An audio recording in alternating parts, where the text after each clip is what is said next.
Hello everyone, welcome back to my channel. இன்னைக்கு சூப்பரான காரக்குழம்பு செய்ய போகிறோம். அதுக்கு அடுப்பை பற்ற வச்சுக்கோங்க. ஒரு பாத்திரத்தில் சமையல் எண்ணெய் வந்து ஊற்றிக்கணும். ஓகேங்களா? இது வந்து பார்த்தீங்கன்னா வீட்டில் அரைச்ச மிளகாய் தூள் வச்சு குழம்பு வைக்க போகிறதில்ல. ஸ்பெஷலாக ஆச்சி குழம்பு சில்லி மசாலா பவுடர் இருக்கு இல்லையா, அதை யூஸ் பண்ணி இந்த காரக்குழம்பு செய்ய போகிறோம். எப்படி செய்யலான்னு பார்க்கலாம்.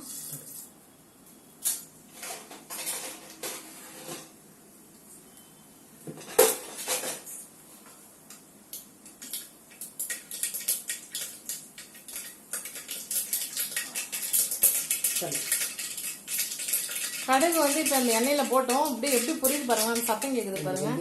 அடுத்தது வெந்தயம், அடுத்தது வெங்காயம்.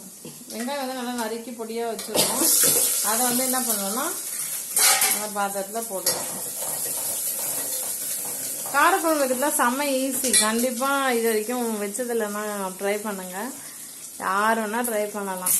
இதெல்லாம் ரொம்ப ஈஸியாக சமைக்கக்கூடிய ஒரு குழம்பு.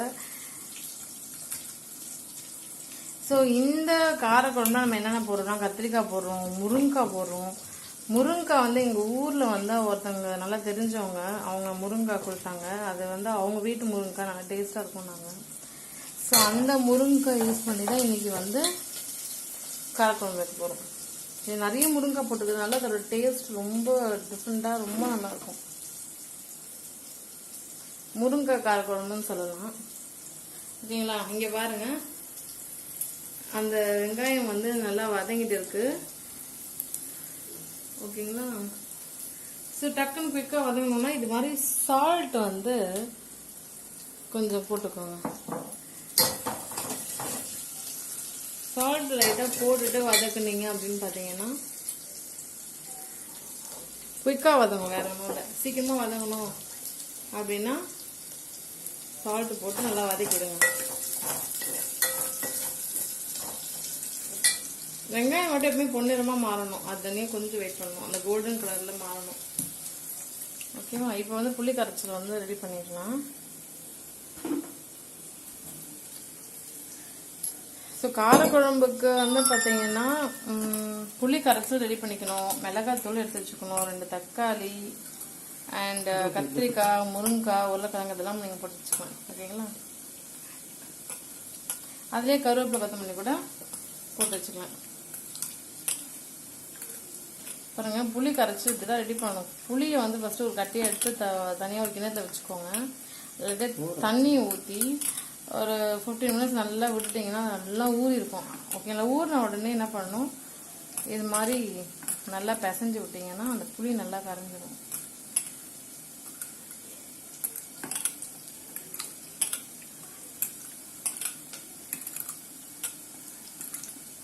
இந்த புளி கூட வந்து பார்த்தீங்கன்னா ரொம்ப புது புளினா நல்லா இருக்காது அவ்வளோவா. கொஞ்சம் ரொம்ப பழசும் இல்லாமல் ரொம்ப புதுசும் இல்லாமல் ஒரு மீடியமாக இருக்குது பார்த்தீங்கன்னா. அது மாதிரி புளியிலலாம் புளி கரைச்சல் பண்ணி வச்சுக்கிட்டிங்கன்னா குழம்பு செம்ம டேஸ்ட்டாக இருக்கும். நெக்ஸ்ட்டு வந்து பார்த்தீங்கன்னா அந்த தண்ணியில் போட்டு வச்சுருந்தோம் இல்லையா, அந்த கத்திரிக்காய், முருங்கைக்காய் அதெல்லாம் என்ன பார்த்தீங்கன்னா வெஜ்ஜில் பாத்திரத்தில் போட்டுடலாம். பாருங்கள், உருளைக்கிழங்கும் போட்டுருவோம். ஸோ முருங்கைக்காய், கத்திரிக்காய், உருளைக்கிழங்கு அதெல்லாம் போட்டுட்டு நல்லா இது மாதிரி கிளறி விட்டுக்குவோம். சரிங்களா? நெக்ஸ்ட்டு தக்காளி இருக்கு இல்லையா, அந்த தக்காளியும் வந்து பார்த்திங்கன்னா இது மாதிரி கசக்கி நல்லா புரிஞ்சு விட்டுக்கலாம். எங்கள் கிராமப்புறங்கள்லாம் பார்த்தீங்கன்னா பெரும்பாலமாக அடிக்கடிக்கு நான்வெஜ் வந்து செய்ய மாட்டாங்க. அவங்கெல்லாம் விவசாயம் செய்வாங்க, வெளியே போவாங்க வருவாங்க. ஸோ வெயிட்டை வந்து ரொம்ப ஏற்றிக்க விரும்ப மாட்டாங்க. வெயிட்டை கம்மி பண்ணணும், ஃபிட்டாக வச்சுக்கணும் நினைப்பாங்க. அதனால் வந்து பார்த்திங்கன்னா வெஜ்ஜு தான் நிறைய சமைப்பாங்க. ஸோ அவங்க செய்கிற நிறைய குழம்புல எது ரொம்ப ஃப்ரீக்வெண்ட்டாக செய்கிறாங்கன்றத என்ன குழம்பு செய்வாங்கன்னு பார்த்தா காரக்குழம்பு ரொம்ப ஃப்ரீக்வெண்ட்டாக அடிக்கடிக்கு என்ன செஞ்சீங்கன்னா காரக்குழம்பு அப்படின்னு சொல்லுவாங்க. ஸோ இது பிகாஸ் இது செய்யறதுக்கு ரொம்ப ஈஸியாக இருக்கு இல்லையா, அதனால. இப்போ வந்து பார்த்தீங்கன்னா ஆச்சியில் குழம்பு சில்லி பவுடர்னு ஒன்று இருக்குது. ஆச்சி கம்பெனிலே வந்து பார்த்தீங்கன்னா வெறும் சில்லி பவுடர் இருக்குது, குழம்பு சில்லி மசாலா பவுடர்னு இருக்குது. ஓகேங்களா? இது வந்து பார்த்தீங்கன்னா ஆச்சி குழம்பு சில்லி மசாலா மிக்ஸ்டு மசாலா பவுடர்னு இருக்குது. ஸோ இந்த பவுடர் தான் நாங்கள் அதை வந்து யூஸ் பண்ணுறோம். சில பவுடரில் வந்து பார்த்தீங்கன்னா சில்லி பவுடர்னு போட்டிருக்கோம். அது வந்து வெறும் மிளகாத்தூளாக தான் இருக்கும். இது வந்து பார்த்தீங்கன்னா எல்லாமே இதில் கலந்துருக்குன்னு சொல்கிறாங்க.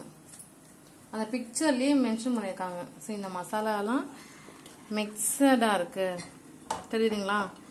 இத்தனை தானியங்கள் போட்டு இந்த சில்லி மசாலா தூளை ரெடி பண்ணி தான் அவங்க பிக்சரைஸ் பண்ணியிருக்காங்க. ஸோ ஆக்சுவலாக எங்கள் வீட்டில் எப்போவுமே நாங்கள் மிளகாய் தூளை அரைச்சி தான் அதை தான் யூஸ் பண்ணுவோம். பட் அது காலி ஆகிடுச்சு. ஸோ ஊர்லேருந்து இப்போ தான் வந்தோம். ஸோ வந்தோடனே மிளகாய் தூள் அரைக்க முடியாது இல்லையா? அதனால தான் இப்போ வந்து கல்லுப்பு போட்டுக்கலாம். ஸோ அதனால் இது வந்து பேக்கெட்டில் எல்லா கடையிலையும் மளிகை கடையில் சூப்பர் மார்க்கெட்லாம் இருக்கும். ஸோ அந்த மாதிரி டக்குன்னு போயிட்டு ஒரு பேக்கெட் வாங்கினோம். அதுதான் வந்து இப்போ போடும். இது வந்து காரம் பார்த்துக்கோங்க, உங்கள் காரத்துக்கு ஏற்ற மாதிரி. நல்ல காரம் சாப்பிடுவீங்கன்னா கொஞ்சம் நிறைய போட்டுக்கோங்க. இல்லை முட்டை சாப்பிடுவோம், ஒரு லைட்டாக தான் சாப்பிடணும், அதுக்கேற்ற மாதிரி 1 ஸ்பூன் 2 ஸ்பூன் போட்டுக்கோங்க. இது காரக்குழம்புன்றதுனால நாங்கள் ஒரு 4 ஸ்பூன் போட்டுட்டோம்.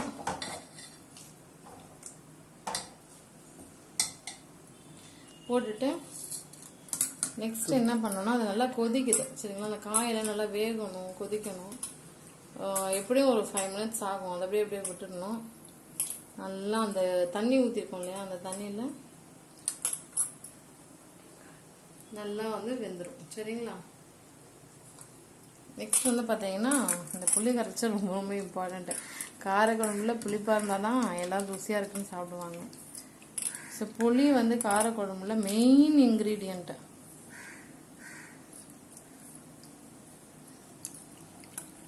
எங்கள் ஊர் சைட்லலாம் வந்து பார்த்தீங்கன்னா நிறைய புளிய மரம்லாம் இருக்குது.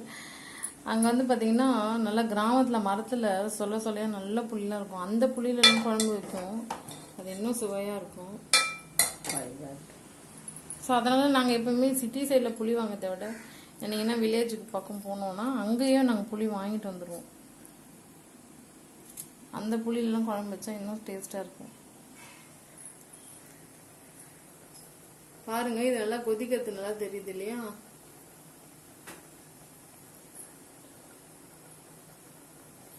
பாருங்க நல்லா கொதிக்குது, நல்லா கொதிக்கட்டும் சரிங்களா? ஹலோ ஃப்ரெண்ட்ஸ், இப்போ பாருங்க அந்த காய் கொதிக்கட்டும்னு சொன்னேன் இல்லையா? அந்த நாங்கள் போட்டோமே அந்த முருங்கைக்காய், கத்திரிக்காய், உருளைக்கிழங்கு. ஸோ அது எல்லாமே வந்து நல்லா நல்லா கொதிக்கணும். அந்த காய் போட்டதெல்லாம் வெந்துடணும். வெந்ததுக்கு அப்புறம் தான் புளி தண்ணி வந்து ஆட் பண்ணணும். ஸோ அதனால கொஞ்சம் வெயிட் பண்ணியிருந்தோம் இல்லையா? அங்கே பாருங்க நல்லா சலன்னு வந்து நல்லா கொதிச்சிடுச்சு. அதாவது வெந்துடுச்சு அந்த காயெல்லாம். நீங்கள் வெந்துடுச்சான்னு செக் பண்ணணும் அப்படின்னு பார்த்தீங்கன்னா அந்த உருளைக்கிழங்கு போட்டோம் இல்லையா? அதை லைட்டாக நசுக்கி பார்த்தீங்க எடுத்து அப்படின்னு பார்த்தாலும் அது நல்லா வெந்துட்டுருக்கும் சரிங்களா? இப்போ வந்து பார்த்தீங்கன்னா அடுத்த ப்ரொசீஜர் வந்து பார்த்தீங்கன்னா புளி தண்ணி, புளி கரைச்சல்னு சொல்லுவாங்க.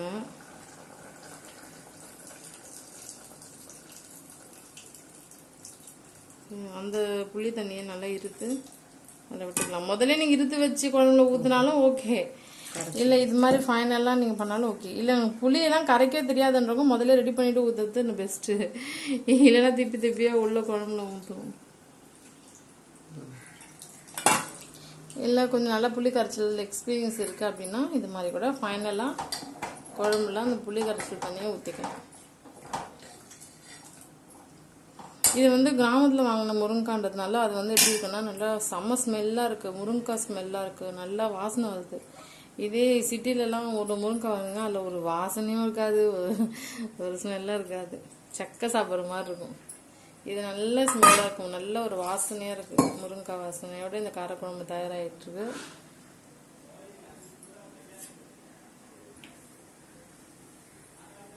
பாருங்க, இது வந்து நல்லா கொதிக்கணும் சரிங்களா? இப்போ புளி கரைச்சல் தண்ணியெல்லாம் ஊற்றணும் இல்லையா?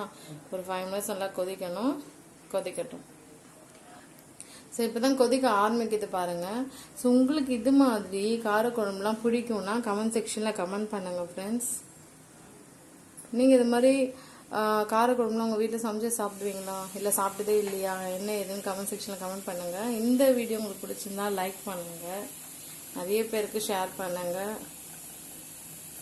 இந்த சேனலில் ஃபர்ஸ்ட் டைம் பார்க்குறீங்கன்னா சப்ஸ்கிரைப் பண்ணிக்கோங்க. பிகாஸ் நிறைய பேர் பார்க்குறீங்க ஆனால் சப்ஸ்கிரிப்ஷனே இல்லை. நீங்கள் சப்ஸ்கிரைப் பண்ணால் தான் நாங்கள் அடுத்தடுத்து போகிற வீடியோஸ்லாம் உங்களுக்கு நோட்டிஃபிகேஷனாக வரும். நாங்கள் போகிற லைவ் வீடியோஸ்லாம் கூட உங்களுக்கு வரும். நாங்கள் எங்களோட சேனலில் லைவ் வீடியோஸ், குக்கிங் வீடியோஸ்லாம் போடுறோம். ஸோ அதனால் நீங்கள் சப்ஸ்கிரைப் பண்ணிங்கன்னா நீங்கள் லைவாக பார்த்துக்கலாம். பாருங்க குழம்பு நல்லா கொதிக்குது.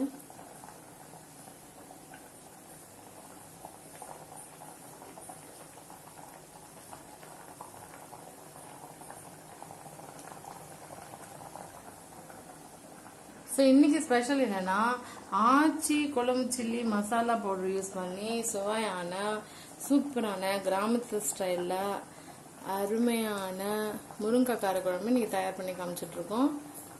பாருங்க சூப்பராக கொதிக்குது. ஹலோ ஃப்ரெண்ட்ஸ், இப்போ வந்து பார்த்தீங்கன்னா சூப்பரான காரக்குழம்பு கொதிச்சிச்சு இல்லையா? அதனால டேஸ்ட் எப்படி இருக்குன்னு பார்க்கலாம். பாருங்க சுட்ட சுட்ட ஆவி பறக்க. இப்போ வந்து எப்படி இருக்குன்னு பார்க்கலாம். லாஸ்ட்டாக வந்து பார்த்தீங்கன்னா இந்த கருவேப்பிலை வந்து போட்டுக்கோங்க. உங்ககிட்ட கொத்தமல்லி இருந்தாலும் கண்டிப்பாக போட்டுக்கோங்க. கருவேப்பிலை கொத்தமல்லி போட்டால் நல்லா வாசனையாக இருக்கும். அதுக்காக போட்டுட்டு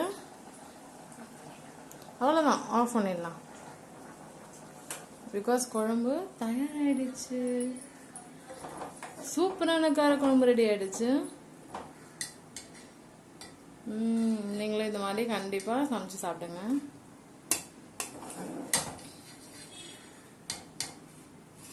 வாவ், பார்த்தீங்களா எவ்வளோ சூப்பரான முருங்கைக்காய் கத்திரிக்காய் உருளைக்கிழங்கு போட்ட காரக்குழம்பு தயாரிச்சு. தேங்க்யூ ஸோ மச் ஃபார் வாட்சிங் ஃப்ரெண்ட்ஸ். பாய்.